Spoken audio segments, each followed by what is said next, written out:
قل يا عبادي الذين أسرفوا على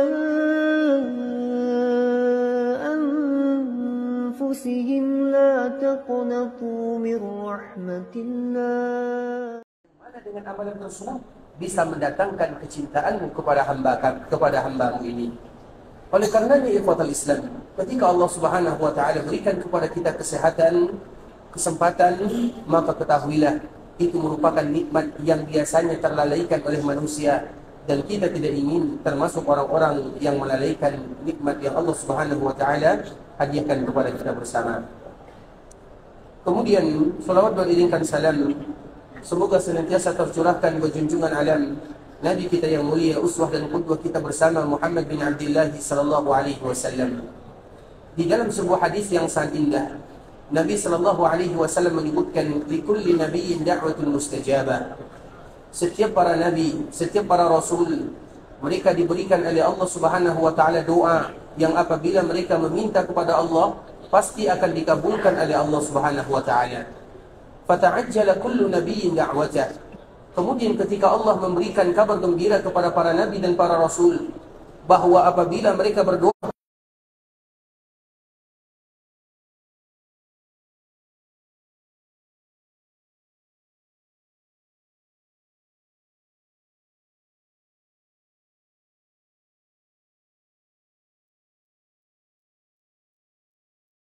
alaihi wasallam, Nabi tidak mengambilnya di dunia, tetapi Nabi menyimpannya, menabungnya.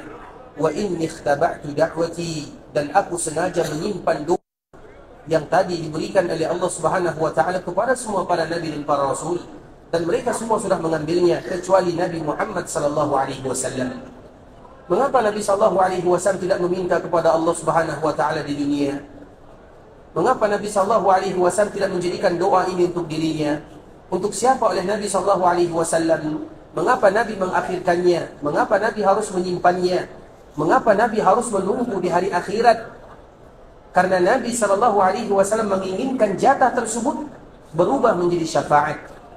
Kemudian syafaat yang tadi asalnya adalah doa yang dihadiahkan oleh Allah kepada Nabi sallallahu alaihi wasallam. Apakah itu untuk Nabi sallallahu alaihi wasallam? Ternyata jawabannya juga tidak.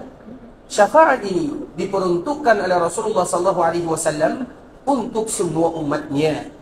Maka dengan itulah Nabi sallallahu alaihi wasallam menyebutkan fahiya nailatun insyaallah, yang mana syafaat Nabi sallallahu alaihi wasallam akan didapatkan oleh semua umat Nabi, semuanya tanpa terkecuali.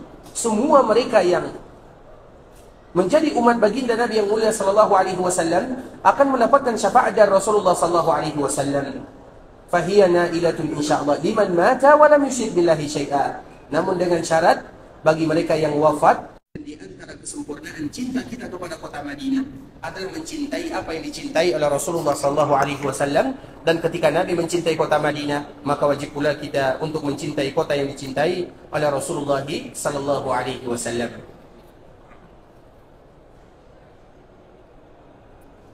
Siapa yang sudah hafal doanya? Silakan.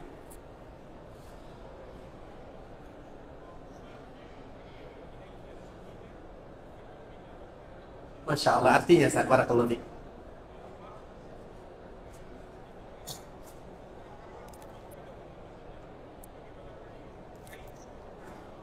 Masya Allah, barakallahu fiik. Mau kitab yang mana?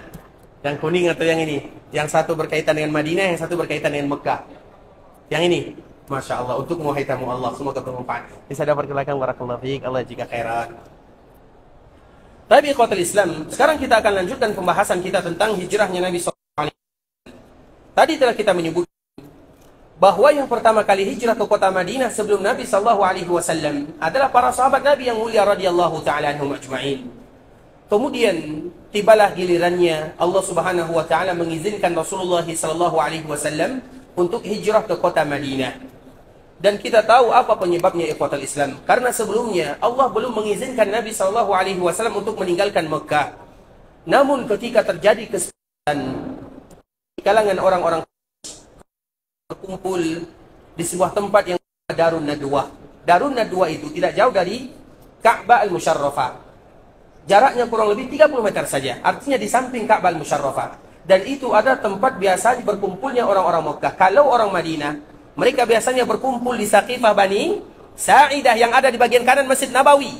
Maka orang-orang Mekah mereka berkumpul di sebuah tempat yang bernama Darun Nadwa. Nah, rapat ini, perkumpulan orang-orang Mekah merupakan perkumpulan yang betul-betul kejam. Biasanya yang selama ini mereka hanya ingin menyakiti Nabi SAW.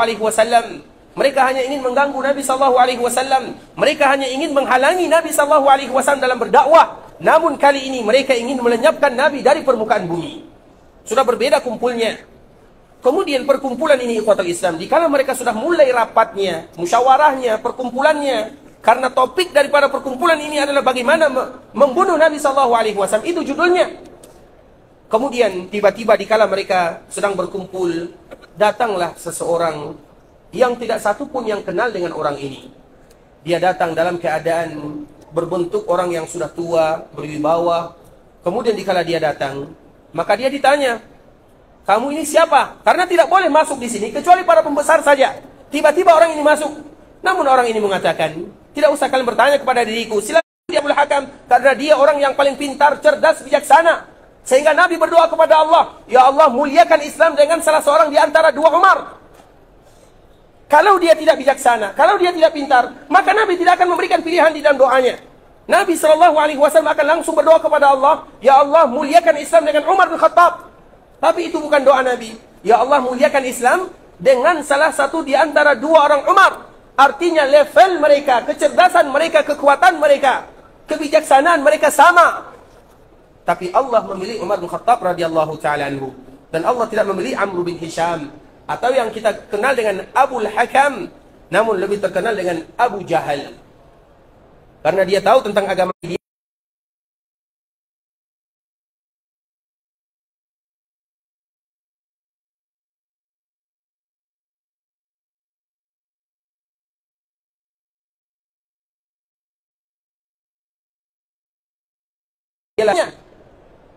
Mereka masih satu kabilah, satu Quraisy.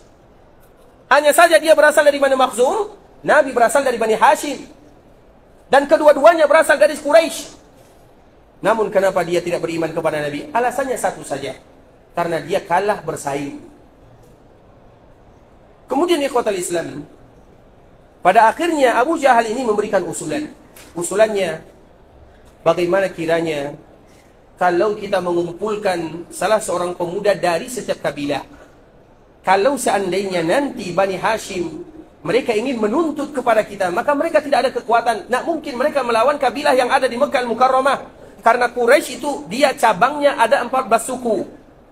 Suku Quraisy dia punya cabang 14 suku. Nah misalnya salah satu sukunya adalah Bani Hashim. Kemudian tinggal 13 suku yang lainnya. Kalau seandainya semua suku ikut andil dalam membunuh Nabi SAW, kepada siapa Bani Hashim akan minta tebusan? Atau kalau seandainya minta qisas, kepada siapa akan minta qisas? Itu adalah usulan Abu Jahal. Kemudian dikala Abu Jahal memberikan usulan, apa kata orang tua yang tadi masuk secara tiba-tiba? Kamu benar. Kemudian setelah mengatakan kamu benar, dia pun menghilang dan pergi. Tidak lain tidak bukan yang tadi memberikan usulan atau yang mengatakan kamu salah, kamu benar, itu adalah iblis dan syaitan yang membantu orang-orang Quraisy bermusyawarah dalam membunuh baginda Nabi yang mulia sallallahu alaihi wasallam. Kemudian pada akhirnya ikhwatul Islam, dikala mereka ingin melakukan pembunuhan terhadap Rasulullah sallallahu alaihi wasallam,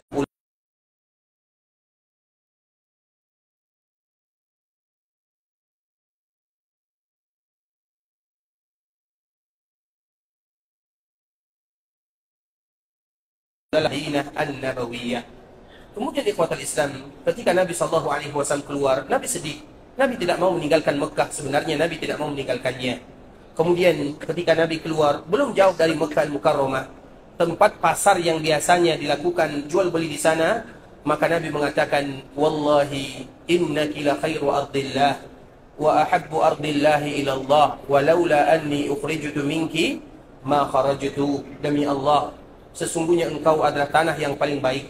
Nabi berbicara kepada Mekah Al-Mukarramah, seolah-olah kata ini merupakan kata-kata perpisahan dari baginda Nabi yang mulia sallallahu alaihi wasallam, sambil mengatakan, demi Allah, engkau adalah tanah yang paling baik, tanah yang paling dicintai oleh Allah Azza wa Jalla.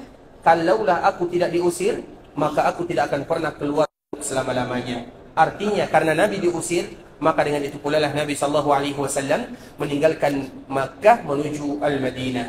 Kemudian di ikhwatul Islam, perjalanan Nabi SAW memakan waktu kurang lebih 8 hari lamanya.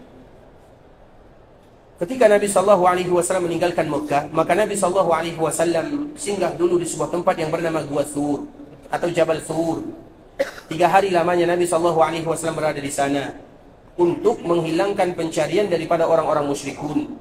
Walaupun demikian ikhwatul Islam, ketika Nabi SAW sampai di sana, maka orang-orang musyrikun juga pernah sampai untuk mencari Nabi SAW di Gua Thur tersebut.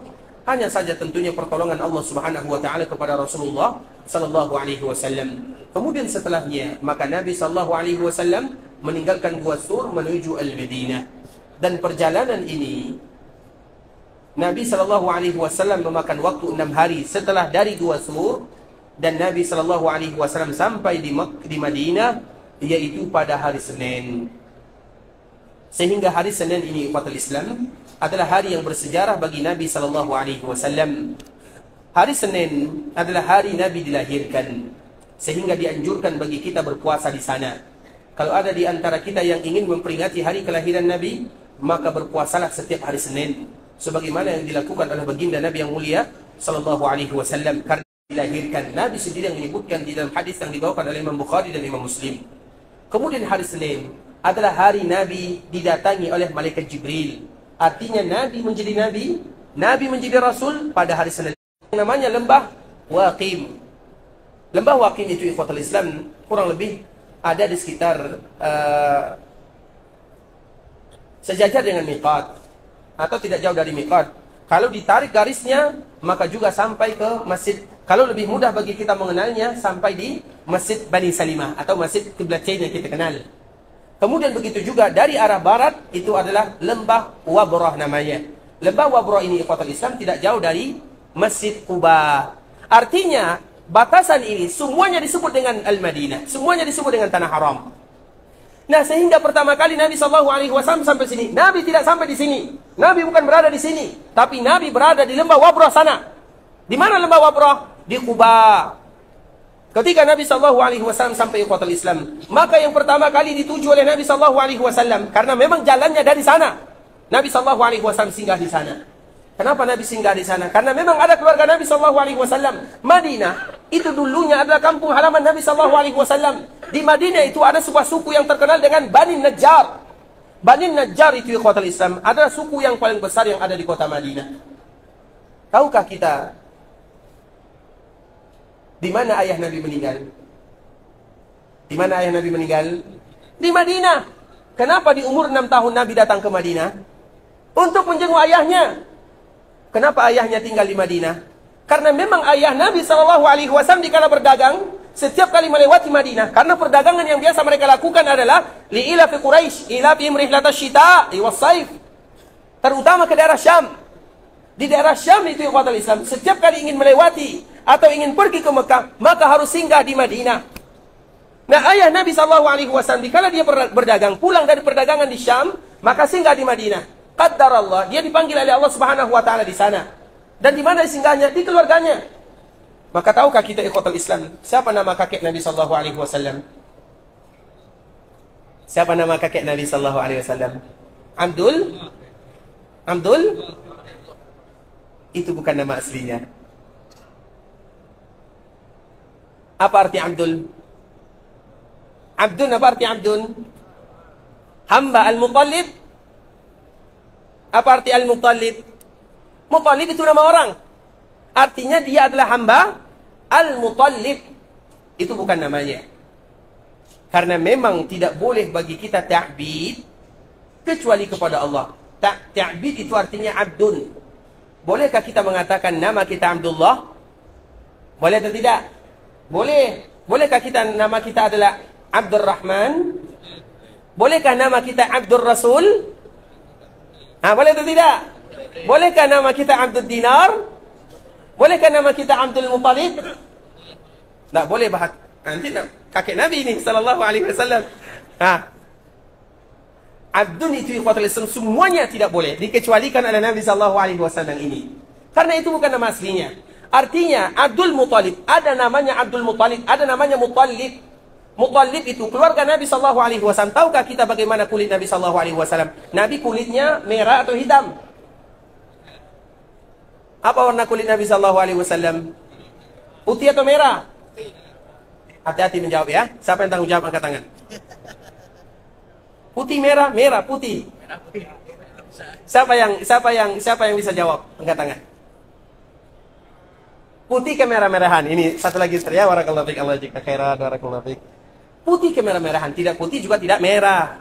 Nah, keluarga Nabi sallallahu alaihi wasallam seperti itulah kulitnya. Nah, berbeda dengan kakek Nabi sallallahu alaihi wasallam. Kakek Nabi ini kulitnya hitam. Sehingga orang mengira biasanya orang kulit hitam itu adalah, kalau kulit hitam dulunya itu biasanya adalah budak. Maka disebutlah dia Abdul Muthalib, budaknya Muthalib. Itulah sejarah kakek Nabi sallallahu alaihi wasallam. Artinya ikhwatul Islam, terkenallah pada saat itu nama kakek Nabi sallallahu alaihi wasallam dengan Abdul Muthalib, dan dia ada keluarga.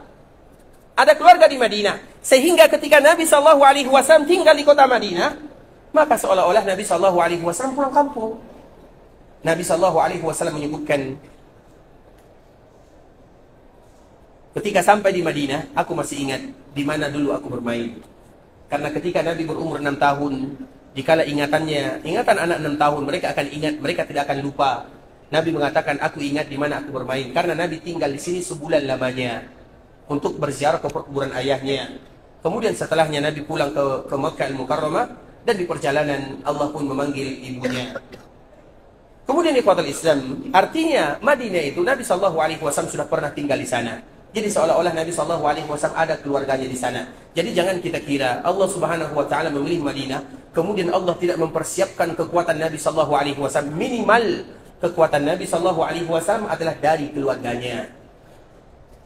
Kemudian ikhwatul Islam, ketika Nabi sallallahu alaihi wasallam sampai di sebuah daerah yang bernama Quba yang ada di sana, maka Nabi sallallahu alaihi wasallam singgah di sebuah kabilah yang bernama kabilah Amr bin Auf.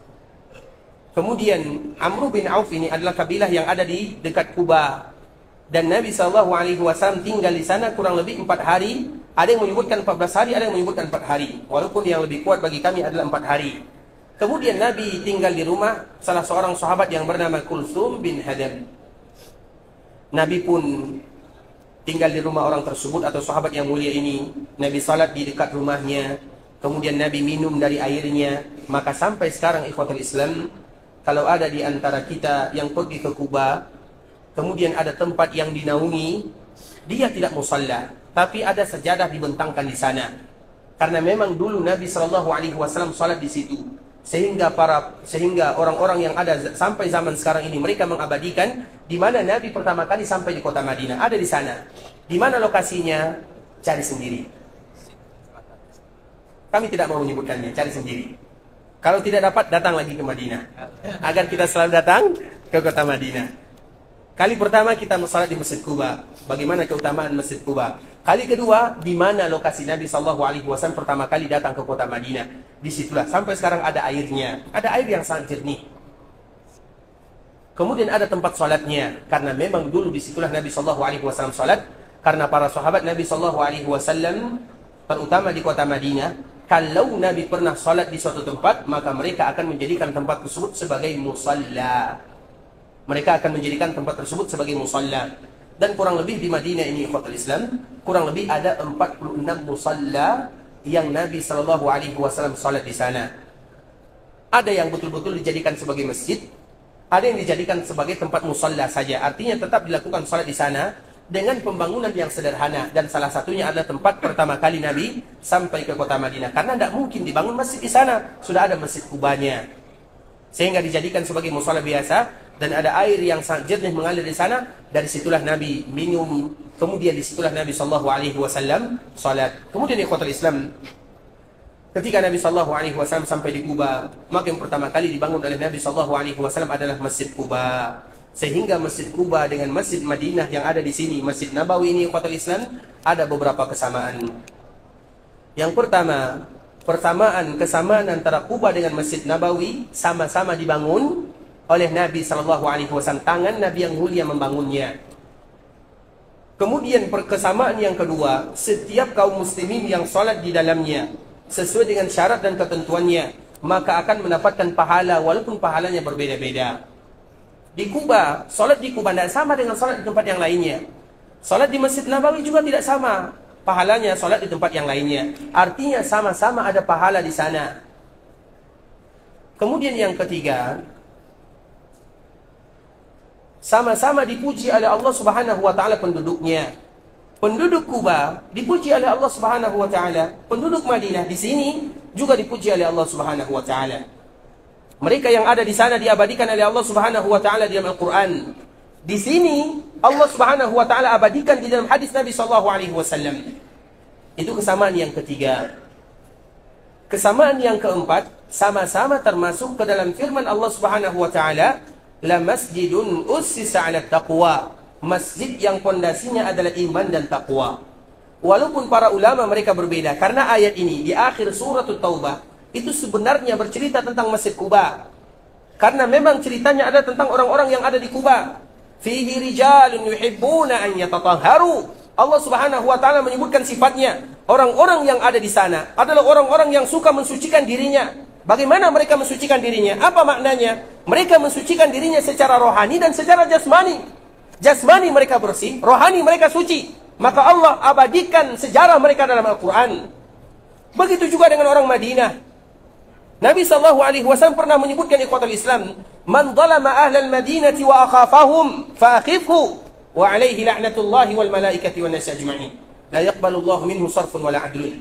Barang siapa yang menzalimi penduduk Madinah, ini bagi kita yang ada di Madinah. Dan kita yang ada di Madinah ini, ikhwatul Islam, banyak yang akan kita jumpai. Salah satunya adalah penduduk Madinah. Dan banyak penduduk Madinah di sini. Penduduk Madinah juga sama dengan kita, namun mereka mulia. Karena mereka dimuliakan oleh Allah dan dimuliakan oleh Rasulullah SAW. Tidak ada jawaban yang lain. Kenapa Nabi SAW mengatakan hadis ini? Berarti Allah ingin mengkhususkan mereka, melebihkan mereka sampai hari kiamat. Maka Nabi menyebutkan, man zalama ahlal Madinah. Siapa yang menzalimi penduduk Madinah wa akhafahum, atau membuat mereka menjadi takut, fa akhifhu, maka buatlah mereka menjadi takut ya Allah. Bukan hanya sampai di situ saja. Wa alaihi la'natullahi wal malaikati wan nasi ajma'in. Untuknya laknat dari Allah, laknat dari malaikat, dan laknat dari semua manusia. Bukan sampai di situ saja. La yaqbalullahu minhu sarfun wala adlun. Allah tidak menerima amal ibadahnya. Artinya ikhwatul Islam, kenapa bisa demikian Ustaz? Tanya kepada Nabi SAW. Artinya apa yang dimuliakan oleh Nabi, maka wajib bagi kita memuliakannya. Allah muliakan penduduk Kuba. Orang-orang yang ada di Kuba diabadikan sejarahnya. Begitu juga dengan penduduk Madinah. Penduduk Madinah yang mana? Apakah hanya mereka yang berada di zaman Nabi? Atau mereka yang datang setelah Nabi? Tidak. Jawabannya adalah mereka yang menjadi penduduk Madinah sampai hari kiamat. Maka itu adalah kekhususannya. Kenapa demikian? Itu merupakan kelebihan yang Allah berikan kepada penduduk Madinah. Karena bisa jadi, dan kita tahu mereka itu adalah keturunan sahabat Al-Ansar Al-Muhajirin. Dan kita juga tahu ikhwatul Islam, di antara kasih sayang Allah Subhanahu wa taala, apabila ayahnya saleh atau kakeknya adalah orang baik, maka kebaikannya, kesolehannya juga bisa diturunkan kepada anaknya. Keberkahannya juga didapatkan oleh keturunannya, bahkan sampai tujuh turunan, sebagaimana yang disebutkan oleh Imam Ibnu Katsir rahimahullahu taala di dalam tafsir ketika menafsirkan suratul Kahfi, yang mana kita tidak sempat membacakan pada kesempatan kali ini. Intinya, mereka sama-sama dipuji oleh Allah. Itu kesamaan yang ketiga. Kesamaan yang keempat, sama-sama masjid yang pondasinya iman dan takwa. Ayat ini khusus berbicara tentang Kuba. Kalau Masjid Kuba adalah masjid yang pondasinya iman dan takwa, maka Masjid Nabawi, maka pondasinya double iman dan takwa. Bisa dipahami? Itu merupakan di antara 4 kesamaan untuk antara Kuba dengan Masjid Nabawi. Siapa yang bisa mengulang? Ini kayaknya pertama ya, silakan. Sama-sama dibangun oleh Nabi, betul nih. Kapan Nabi bangun Kuba? Baik, yang kedua. Salat di dalamnya sama-sama mendapatkan pahala. Yang ketiga, dipuji Allah. Siapa yang dipuji oleh Allah? Penduduknya. Yang keempat,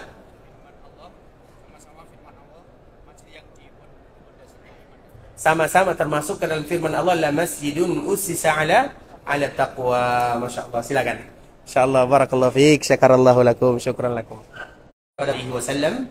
Dan ketika Nabi mencintai kota Madinah, maka mau tidak mau wajib bagi kita semuanya untuk mencintai kota Madinah, kota yang dicintai oleh Rasulullah sallallahu alaihi wasallam. Artinya, apabila ada orang yang tidak mencintai kota Madinah, berarti secara tidak langsung mereka juga tidak mencintai Rasulullah sallallahu alaihi wasallam. Sama dengan kita ketika kita mencintai guru kita, maka kita harus mencintai orang-orang yang mereka cintai. Kalau seandainya demikian kepada guru kita, kepada ustaz kita, kepada ulama kita, kepada kiai kita, maka tentunya kepada baginda Nabi SAW, ulamanya para ulama, gurunya para guru. Wajib bagi kita mencintai semua yang dicintai oleh Rasulullah SAW. Dan di antara salah satu yang Nabi cintai adalah kotanya. Maka dengan itu pula lah Madinah tidak punya nama, kecuali disandarkan kepada baginda Muhammad bin Abdullah, disebut dengan Al-Madinah An-Nabawiyah, atau di dalam istilah lain yang kita kenal dengan Al-Madinah Al-Munawwarah. Karena dikala Nabi berada di kota Madinah, maka Madinah berubah 100%. Yang tadinya adalah tempat wabah penyakit, maka sekarang menjadi cahaya yang terang benderang, membuat orang-orang yang ada tinggal di dalamnya menjadi bahagia. Mereka yang tinggal di dalamnya seolah-olah dikeluarkan dari kegelapan menuju cahaya dari Allah Subhanahu wa taala. Dengan itu pula lah disebut dengan Al-Madinah Al-Munawwarah. Ikhwatul Islam, saudara kaum muslimin, para tamu Allah rahimani wa rahimakumullah. Sampai di sini pembahasan yang bisa kami jelaskan, yang benar dari Allah Subhanahu wa taala, yang salah sudah pasti dari diri kami pribadi karena kurangnya ilmu kami, karena kebodohan dan kejahilan kami. Kami mohon dimaafkan kalau ada kata-kata yang salah kami dalam mengucapkannya, kalimat-kalimat yang khilaf kami dalam menyampaikannya. Dan kita selalu berharap kepada Allah Subhanahu wa taala agar Allah Subhanahu wa taala ampunkan dosa kita bersama, agar Allah ampunkan dosa orang tua kita. Kalau ada di antara orang tua kita yang masih hidup, maka semoga Allah panjangkan umurnya dalam keadaan beribadah kepada Allah Subhanahu wa taala. Kalau ada di antara orang tua kita yang sudah meninggal, semoga Allah ampunkan dosanya. Allah jadikan perkuburan mereka taman di antara taman-taman surga. Semoga Allah Subhanahu wa taala ampunkan dosa saudara-saudari kita, keluarga kita, orang-orang yang pernah berbuat baik kepada kita, tetangga kita, masyarakat kita, pemimpin kita, dan seluruh kaum muslimin. Tidak ada di antara kita yang sakit, semoga Allah Subhanahu wa taala sehatkan mereka semua. Tidak ada di antara kita yang berhutang, kecuali kita berharap agar Allah Subhanahu wa taala melunaskannya. Tidak ada di antara kita yang tertimpa musibah, kecuali Allah Subhanahu wa taala lapangkan musibahnya. Tidak ada di antara kita yang ada masalah, kecuali Allah berikan kelonggaran dan kelapangan terhadap masalahnya. Kalau ada di antara kita yang ingin pergi ke Makkah Al-Mukarramah, semoga Allah terima semua amal ibadahnya. Allah kabulkan doa dan permintaannya. Allah jadikan umrah mereka umratan mabrurah, wa sa'yan mashkura, wa dhanban maghfura. Kalau ada di antara kita yang ingin pulang ke kampung halaman, semoga Allah mudahkan perjalanan, lancarkan urusan. Allah kembalikan kita kepada keluarga kita dalam keadaan sehat walafiat, dan semoga Allah senantiasa memberikan rezeki kepada kita untuk bisa datang beribadah ke kota Mekah dan Madinah. Ikhwatul Islam, kita tutup dengan doa kafaratul majlis. Subhanakallahumma bihamdika asyhadu an la ilaha illa anta astaghfiruka wa atubu ilaik. Wa sallallahu wa sallim ala nabiyyina wa habibina wa khalilina wa sayyidina Muhammadin wa ala alihi wa sahbihi wa sallam tasliman katsira. Assalamualaikum warahmatullahi wabarakatuh.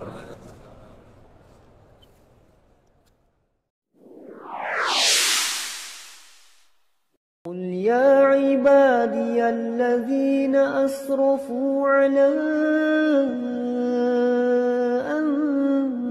أنفسهم لا تقنطوا من رحمة الله